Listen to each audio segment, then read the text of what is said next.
Hi, I'm Tim. Welcome to our channel and thanks for logging on. If you enjoy these videos, do me a favor and subscribe to our YouTube channel right here at Watchbox Reviews.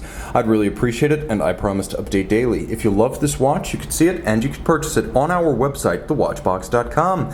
And today we are discussing the 2011 99-piece limited edition Linde Werdelin Hard Black 3 Big Date, 44mm in diamond-like carbon-coated stainless steel. The watch wears easily on my 16cm circumference wrist. Its cushion case has a little bit of an arc and an effective camber that wraps around the wrist, and it's only 12.2mm thick. Linde Werdelin, a young brand, designing its watches in Denmark, manufacturing its watches in Switzerland, and building very few watches in an absolute sense, as the company typically builds about 450 watches in a productive year, making the watch company even scarcer on an annual basis than FP which in its slowest years will make about 660 watches. So a timepiece you're unlikely to see too often, and one that offers a plethora of features and accommodations, including that easy fit. Now you will note the timepiece, 49.5mm lug-to-lug, is constrained across the wrist, so you can wear this one on a wrist as small as 14cm circumference.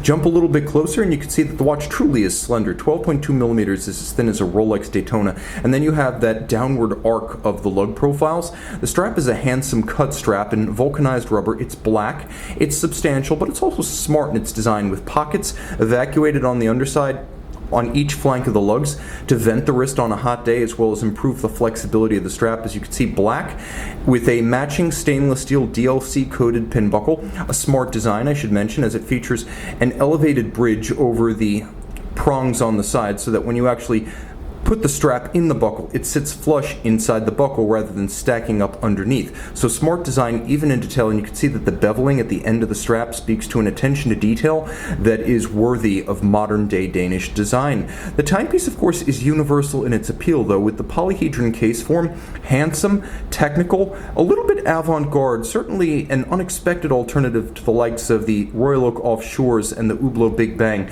It's a handsome cushion case that feels like a modern day update of Gerald Genta's finest from the 1970s. You'll also note the hex keys on top of the lugs allow you to easily detach the countersunk strap. So if you go on Linde Werdelin, you will find on their website that there are many different straps of rubber, of textile, many other synthetics, as well as hides. And you also have your option of several different pin buckles and deployant clasps. So much like another modular Danish product, Legos, you have the ability to mix and match and stack them up. The case, being diamond-like carbon coated, is quite scratch resistant, and as this watch was made 8 years ago and has an area mark on it, I have to conclude that the technology works. It's also a matte finish designed to deflect glare, and you can see that the wings on each side, in addition to balancing the design, also allow you to place the reef or the rock, Linde Werdelin's proprietary sports computers, on top of the watch. So since this is a dive watch, you would put the reef on top. It will accept the rock if you want to go skiing, but the reef is more suited, and then that computer, which has multiple depth gauges, a data logging system, alarms, backlights, everything you'd want in a professional diving instrument, that goes on top of the watch and turns a mechanical watch into a diving instrument. Take it off and you've got your mechanical watch. It's a smart watch without any of the drawbacks. Now the timepiece does feature a rotating dive bezel, and it's one of the best sounding and feeling I've encountered. Take a listen.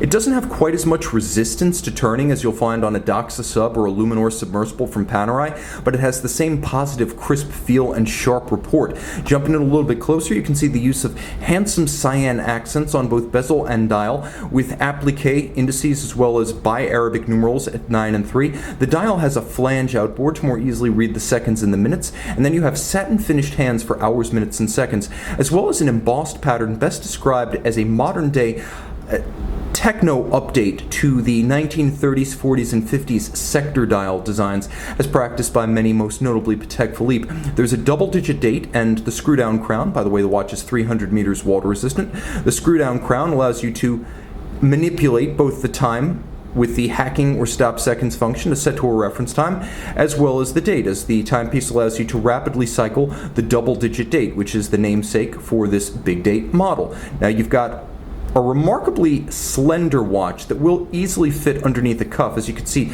it's as thick as a Rolex Daytona in profile, and on the case back you realize this is truly a scarce watch. 99 pieces made. Underneath that case back is an ETA caliber 28962. It's the big date version of the 2892. It is very slender, automatic winding, bidirectional with a 42-hour power reserve. It has the 28,800 vibration per hour beat rate.